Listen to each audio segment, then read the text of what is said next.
Galing. ninyo, barbecue. Thank you. Grabe. Dahil Alec, sayang no? Kung hindi nakuha ng alaga niyo yung ABF title. Ginuin mo, isipin niyo no? Nakuha na natin ang amateur showcase. Pag nakuha Ito Aldo! wala naman akong disappointment. Kasi nga, nanalo naman si Macmac. Boots.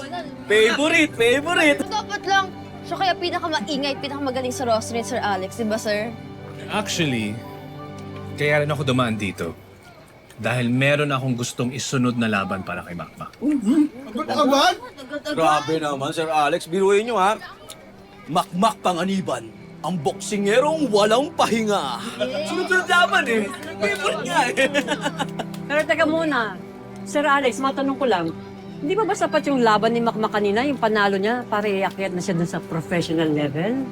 Malaking bagay po yung panalo niya kanina against Kid Kidlat. Pero, showcase fight lang po yun. At isa pa, galing lang ng injury si Macmac. Kaya hindi pa ako ready na isugal kagad si Macmac sa pro. Ito Mac, sa pro level, mas mabibigat na mga suntok, mas ruthless yung mga kalaban mo. Kaya bago ka mag-pro, ang gusto natin, makakita pa tayo ng isa pang malinis na panalo. Yung hindi lang comeback from trouble. Yung masasabi natin na, ready na talaga si Macmac sa pro. Walang problema yan, Lex. May papanalo natin yan. Di ba po? Okay. Cheers! Cheers para sa pro! Yeah!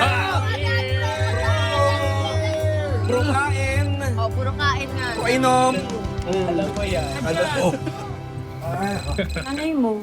Pro kain. Ang sarap nito. Ayan. Sarap nito. Anak, kamusta ka na? Pasensya ka na ngayon lang ako nakatawag, ha? Okay lang po, Nay. Ay, teka nga lang, ba't parang pagod na pagod kayo? Naglinis kasi ako, tapos dalawa yung kliyente ko ngayong araw. Nay, sigurado ako mawawala yung pagod nyo. Na may babalita ako sa'yo, nanalo ako sa laban ko. Talaga, anak? Naku, ang galing mo naman. Congratulations! Salamat, Nay. Naku, mukhang matutupad na yung pangarap mo na yumaman at mapauwi ako. Nay, tutuparin ko po yun. At pag uwi nyo dito, bawal na kayong magtrabaho. Bakit naman? Kasi mayaman na tayo. Gagawin ko kayong Doña Nadia.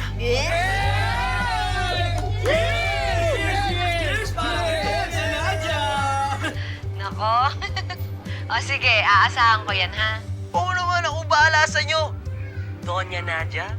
O basta anak, wag mo naman i-pressure yung sarili mo kung hindi pa ako maging Doña Nadia agad, ha? Ang mahalaga sa akin, magkasama tayo palagi. Aayusin ko lang lahat dito, anak. Tapos magkakasama na tayo. At pag nangyari yun, hinding-hindi na tayo maghihiwalay. Miss you, Nay.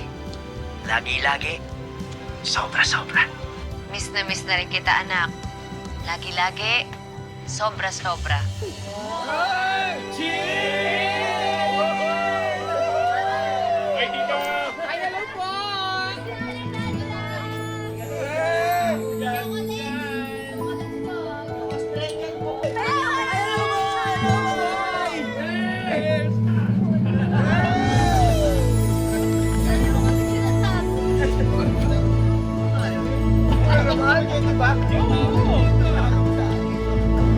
Spaghetti.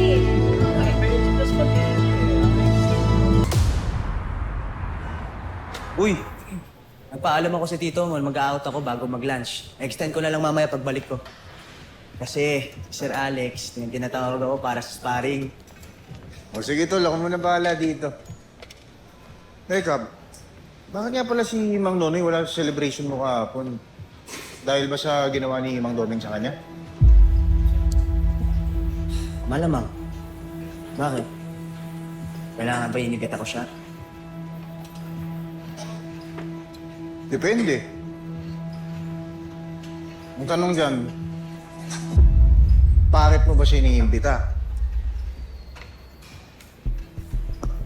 Wala lang. Ganito kasi yan, tol.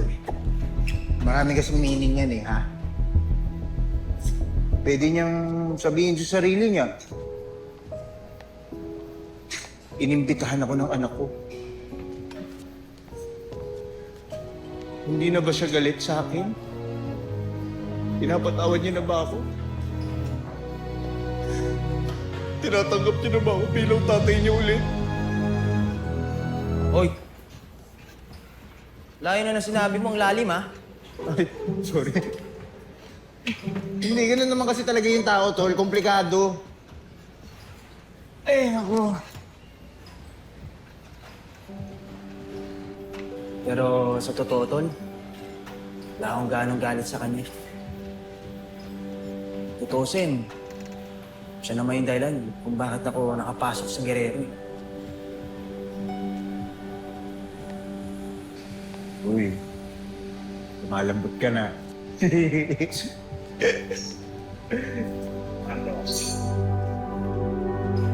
Hmm. Ano? Ano sa parang mamaya?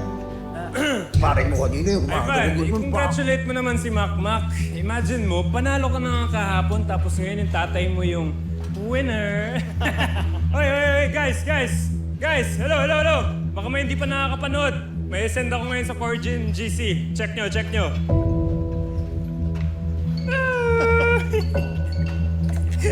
Ayan o. Tol, tatay mo. Ganyan na.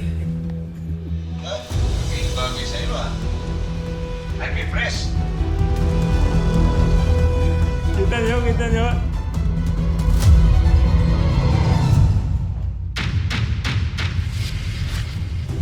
Di ba ito yung tatay ni Mama? Ay, Barbie, sabi ko na! For match 3, Pakiniban and Hizon. Nice one, Mac! Ano ba? Ano ang tatay mo eh? Launching ka atay. Ako ba? Sinusubukan niyong bumawi. Pero ba't ganito? Bakit na lang ako lagi pinagtitripan ng mga tao na dahil sa'yo? Noy! Lumabas ka dyan! Yuka ka! Ay, hayop ka! Harapin mo ako! No!